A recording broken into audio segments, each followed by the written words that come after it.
Rockstar San Andreas. El código oculto capítulo 1. El disco que no debería existir. Eran las 3:47 de la madrugada del 15 de septiembre de 2005. Marcos Rodríguez, de 23 años, acababa de llegar a su departamento en la colonia centro de Tlaxcala después de trabajar una jornada extra en la tienda de electrónica donde se desempeñaba como técnico de reparación. Había sido un día largo y agotador, pero algo en su bolsillo le hacía sentir una mezcla de emoción y curiosidad que le impedía sentir el cansancio. Se trataba de un disco compacto de PlayStation 2, con la etiqueta de Grand Theft Auto San Andreas rayada y desgastada hasta el punto de que apenas se podía distinguir el título. Lo había encontrado en la parte trasera de un cajón que un cliente había traído para que revisara su vieja consola, un modelo FAT que parecía haber pasado por 1000 batallas. El cliente, un señor mayor llamado Don Francisco, le había dicho que podía quedarse con cualquier cosa que encontrara dentro, ya que no recordaba qué había puesto allí y no tenía interés en conservarlo. Marcos era un apasionado de los videojuegos desde niño, y San Andreas era uno de sus títulos favoritos. Había completado el juego al 100% en 2 ocasiones diferentes, conocía cada rincón de San Andreas, cada misión, cada código de trucos. Pero algo en ese disco le parecía diferente. El plástico tenía un tono ligeramente más oscuro que los demás juegos que poseía, y en el centro, justo donde debería estar el logo de Rockstar Games, había una marca extraña que parecía un símbolo grabado a fuego. Un círculo con 3 líneas que se cruzaban en el centro, formando algo similar a una estrella de 3 puntas deformada. Sin pensar mucho, conectó su PlayStation 2 a la televisión del salón, introdujo el disco y esperó. El encendido fue más lento de lo habitual. La consola hizo un ruido de lectura que parecía casi un gemido, y la pantalla se quedó en negro durante casi un minuto antes de que apareciera el logo de Rockstar. Pero incluso ese logo era diferente. Los colores estaban desaturados, el texto parecía estar ligeramente distorsionado, y en lugar del sonido característico que acompañaba al inicio, se escuchaba un susurro bajo e ininteligible que parecía venir de muy lejos. Marcos frunció el ceño. Quizás el disco estaba dañado, pensó. Pero decidió continuar. Cuando apareció el menú principal, notó que las opciones eran las mismas que en el juego original. Nuevo juego, cargar juego, opciones, créditos. Pero el fondo del menú no era el paisaje de San Andreas que conocía, sino una imagen borrosa de lo que parecía ser un callejón oscuro, con luces parpadeantes que producían un efecto molesto en los ojos. Vamos a probar un nuevo juego, dijo en voz alta, aunque estaba solo en la habitación. Al seleccionar la opción, el video de introducción no fue el que recordaba. En lugar de ver a Carl Johnson bajando del avión en San Fierro para volver a Los Santos por el funeral de su madre, la pantalla se llenó de estática durante unos segundos, y luego apareció una escena que no había visto nunca. Una cámara que recorría las calles de Los Santos de noche, con luces amarillas que iluminaban el asfalto húmedo como si hubiera llovido recientemente. El sonido no era la música de la introducción, sino el ruido de los pasos de alguien que caminaba a un ritmo rápido, acompañado de una respiración agitada. Luego, la cámara se detuvo frente a una puerta de madera en un edificio abandonado, con un letrero que decía Grove Street, pero escrito con letras torcidas y desalineadas. La puerta se abrió sola, y la pantalla se volvió negra durante un instante antes de que apareciera el texto que anunciaba el inicio del juego. Capítulo 1. El regreso. Pero debajo de ese texto, en letras más pequeñas y de color rojo sangre, había una frase que no existía en la versión original. No intentes adelantar el tiempo. El tiempo te encontrará a ti. Marcos se sintió un poco incómodo, pero se dijo a sí mismo que debía tratarse de alguna versión pirata modificada que alguien había creado. Había visto cosas similares en internet, mods que cambiaban el aspecto del juego o añadían contenido extra. Pero esta vez era diferente. La calidad de las modificaciones era demasiado alta, y el ambiente que se respiraba era inquietante de una manera que no podía explicar. El juego comenzó con CJ de pie en la acera frente a la casa de su madre, igual que en la versión original.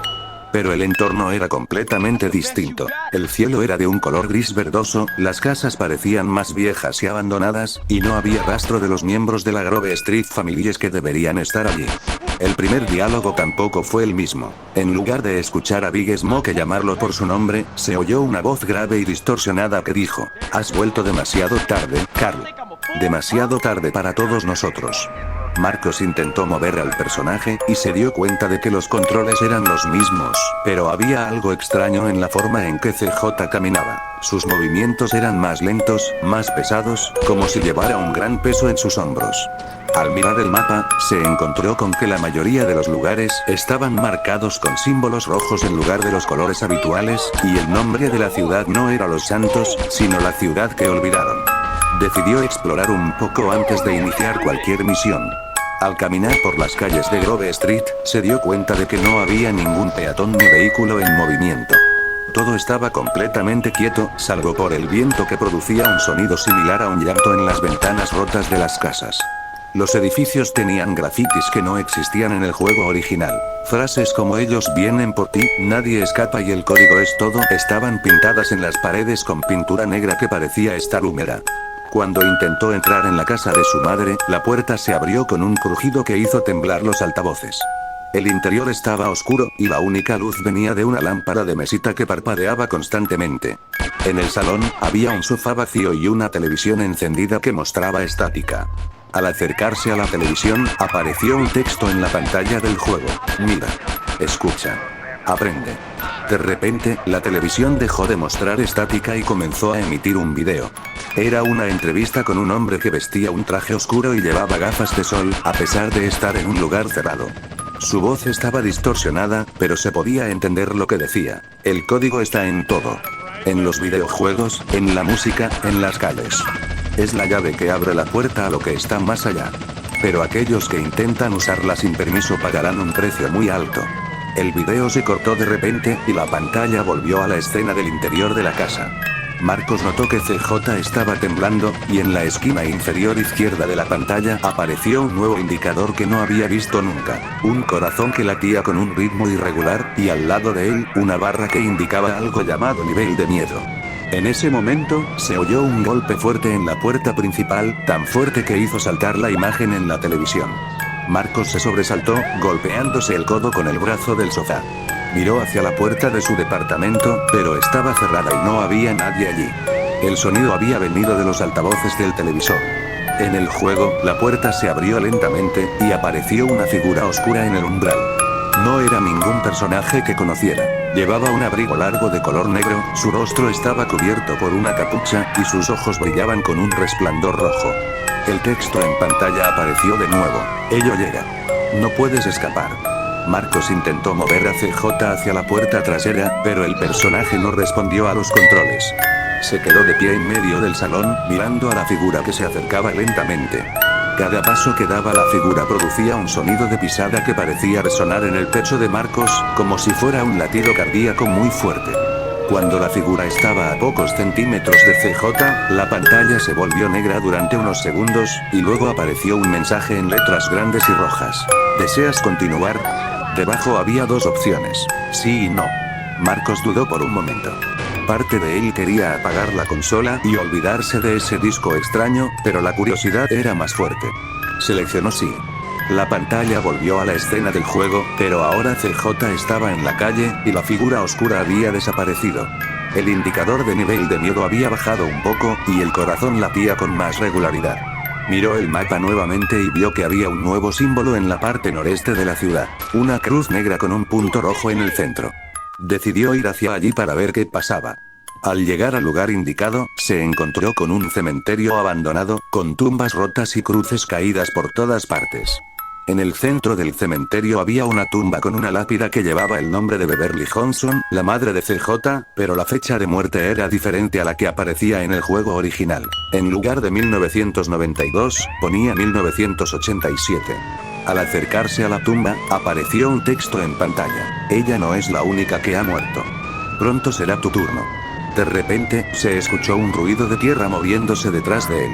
Marcos giró la cámara del juego y vio que una tumba estaba abriéndose sola, y de dentro salía un zombie con piel verde oscura y ojos vacíos. Intentó sacar una arma para defenderse, pero el menú de armas no aparecía. El único control que funcionaba era el de correr, así que hizo que CJ huyera del cementerio lo más rápido posible. Mientras corría por las calles vacías, vio que más zombies estaban saliendo de las alcantarillas y de las puertas de los edificios abandonados. Todos iban hacia él, moviéndose con un ritmo lento pero constante. El indicador de nivel de miedo comenzó a subir rápidamente, y el corazón de CJ latía tan fuerte que se podía escuchar el sonido en los altavoces. Finalmente, CJ llegó a un puente que cruzaba el río que separaba Los Santos de las afueras. Al llegar al centro del puente, los zombies se detuvieron en la orilla, como si algo les impedía cruzar. En ese momento, apareció un mensaje en pantalla. Hasta aquí llegas hoy. Pero mañana será diferente. La pantalla se volvió negra, y luego apareció el menú principal nuevamente. Esta vez, el fondo era una imagen de los zombies mirando hacia el puente, con los ojos rojos brillando en la oscuridad. Marcos respiró hondo, sintiendo que su propia respiración estaba agitada. Miró el reloj. Eran las 4:30 de la madrugada. Había pasado menos de una hora, pero se sentía como si hubiera estado jugando durante toda la noche.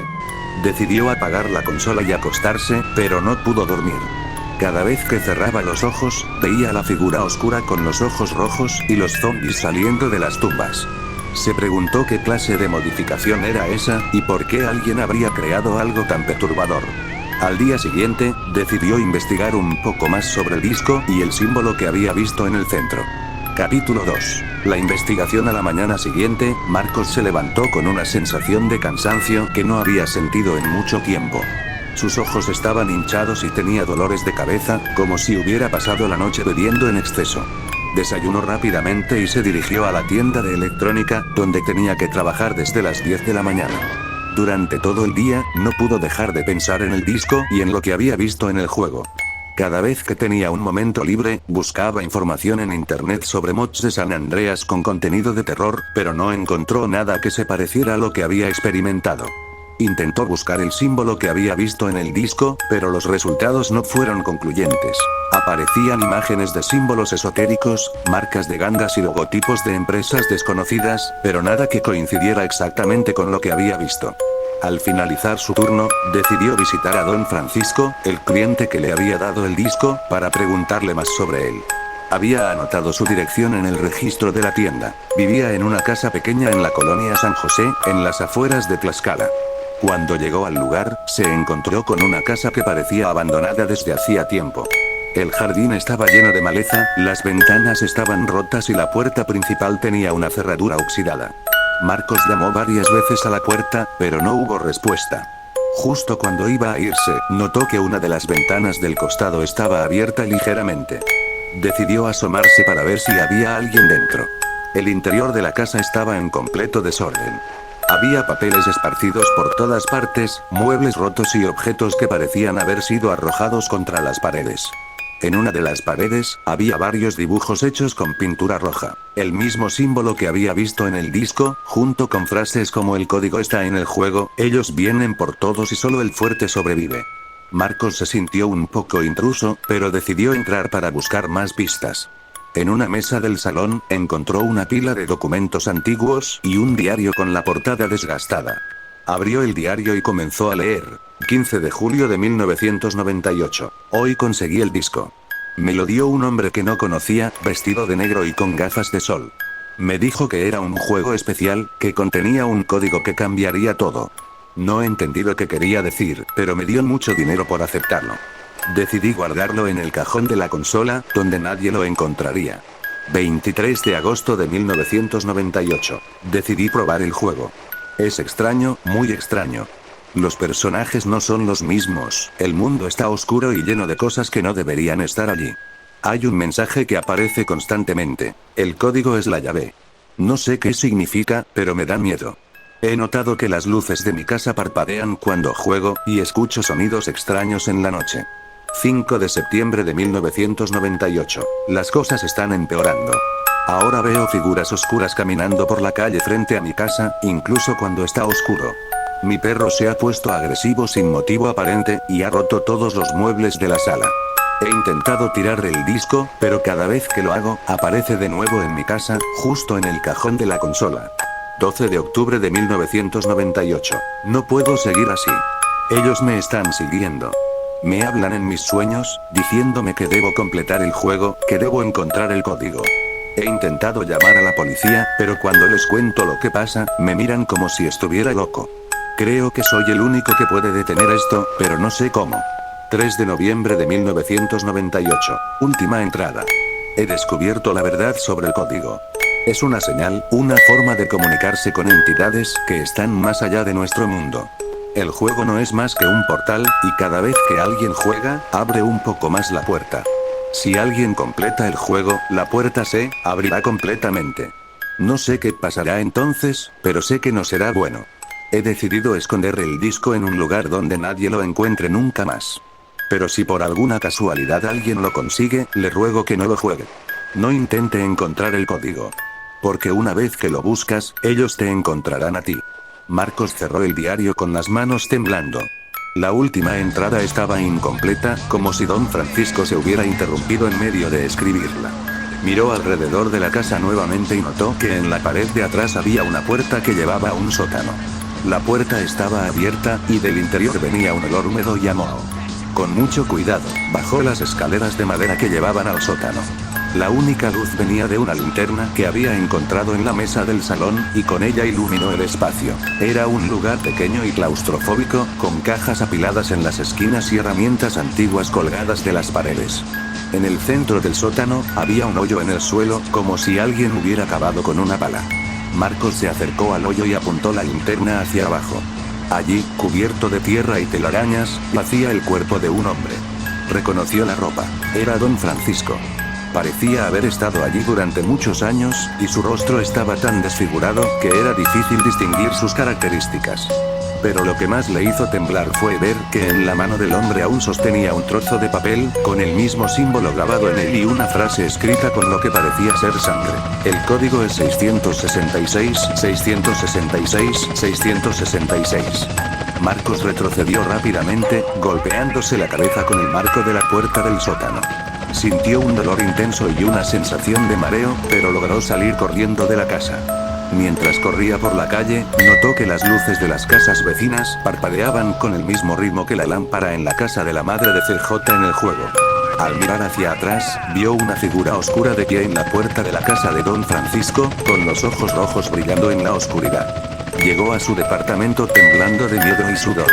Subió las escaleras lo más rápido posible, cerró la puerta con llave y colocó todos los seguros que podía. Se dirigió directamente a la sala, donde seguía conectada la PlayStation 2 con el disco dentro. Quería sacarlo y tirarlo lejos, destruirlo si era necesario. Pero cuando llegó a la televisión, se encontró con que el juego estaba encendido, a pesar de haberlo apagado la noche anterior. En la pantalla, CJ estaba de pie en el mismo cementerio donde había visto a los zombies. Pero esta vez, el lugar estaba lleno de figuras oscuras como la que había visto en la casa de don Francisco. Al frente suyo, había un altar hecho con piedras y huesos, y encima del altar, un objeto brillante que parecía ser un disco de metal con el mismo símbolo grabado en él. El texto en pantalla apareció de nuevo, pero esta vez era más grande y brillante que nunca. Ha llegado el momento. Inserta el código para completar el juego. Debajo había un teclado virtual con números del 0 al 9. Marcos intentó apagar la consola, pero los botones no respondían. Intentó desconectarla de la corriente, pero el cable parecía estar pegado a la pared. La figura oscura que había visto en la casa de don Francisco apareció en la pantalla, justo detrás de CJ, y sus labios se movieron como si estuviera hablando. Esta vez, la voz no era distorsionada, era la voz de don Francisco. El código, Marcos. Debes introducir el código, dijo la voz. Es la única manera de detener esto. Si no lo haces, ellos saldrán del juego y entrarán en nuestro mundo. Todos moriremos. Marcos miró la pantalla, temblando. Sabía que no debería hacerlo, pero la voz de don Francisco sonaba tan desesperada que no pudo resistirse. Con las manos temblorosas, tomó el control y comenzó a introducir los números que había visto en el papel. 6, 6, 6, espacio, 6, 6, 6, espacio, 6, 6, 6. En el momento en que presionó el botón de aceptar, la pantalla se llenó de un brillo blanco cegador. Marcos tuvo que cerrar los ojos y cubrirse la cara con los brazos. Cuando finalmente pudo abrir los ojos de nuevo, la pantalla estaba negra, y luego apareció un video que nunca había visto. Era una escena de San Andreas, pero completamente distinta a cualquier cosa que conociera. Los edificios estaban en ruinas, las calles estaban llenas de cuerpos, y el cielo era de un color rojo oscuro como la sangre. En el centro de la ciudad, había una gran puerta de metal con el símbolo grabado en ella, y desde dentro de la puerta salían figuras oscuras que se dirigían hacia todos los rincones del mundo. El texto final apareció en la pantalla, en letras grandes y blancas sobre fondo negro. Has completado el juego. Pero el juego no ha terminado. Ahora es tu turno de ser parte del código. Ellos vienen por ti. y por todos los que conoces. La consola se apagó de repente, y la habitación quedó en completa oscuridad. Marcos oyó un crujido en la puerta de su departamento, como si alguien estuviera intentando abrirla con fuerza. Luego, otro crujido, y otro. Las luces de la casa comenzaron a parpadear con el mismo ritmo que en el juego, y desde la televisión comenzó a salir un susurro bajo e ininteligible que parecía venir de miles de voces a la vez. Marcos se quedó de pie en medio de la sala, paralizado de miedo. Sabía que no podía escapar. Había introducido el código, y ahora el portal estaba abierto. Los seres del juego estaban llegando a su mundo, y él era el responsable. En ese momento, la puerta se abrió con un estruendo ensordecedor. Marcos levantó la vista y vio a la figura oscura de pie en el umbral, con los ojos rojos brillando en la oscuridad. Detrás de ella, más figuras se acercaban por el pasillo, moviéndose con el mismo ritmo lento pero constante que los zombies del juego. La última cosa que Marcos oyó antes de que la oscuridad lo envolviera completamente fue la voz de la figura, que dijo con una sonrisa siniestra: "Bienvenido a San Andreas, Marcos. Ahora eres uno de nosotros". Un mes después, la policía encontró el departamento de Marcos completamente vacío. No había rastro del joven, salvo por una PlayStation 2 encendida que mostraba el menú principal de Grand Theft Auto: San Andreas. El disco dentro era un modelo original, sin ninguna marca ni rayadura. Pero los vecinos aseguran que todas las noches se pueden escuchar sonidos extraños provenientes del departamento. Pasos en el salón, voces susurrantes y el ruido de una consola de videojuegos funcionando durante horas. Algunos dicen que si conectas una PlayStation 2 en ese departamento y pones el juego, puedes ver a Marcos caminando por las calles de San Andreas, buscando a alguien que le ayude a cerrar el portal que él mismo abrió. Otros dicen que el disco se ha multiplicado, y que ahora está en tiendas de electrónica de todo el mundo, esperando a que alguien lo compre y lo juegue. Si alguna vez encuentras un disco de Grand Theft Auto San Andreas con un símbolo extraño en el centro, no lo intentes. No lo pongas en tu consola. Porque una vez que lo hagas, ellos te encontrarán. Y no habrá manera de escapar del código oculto fin.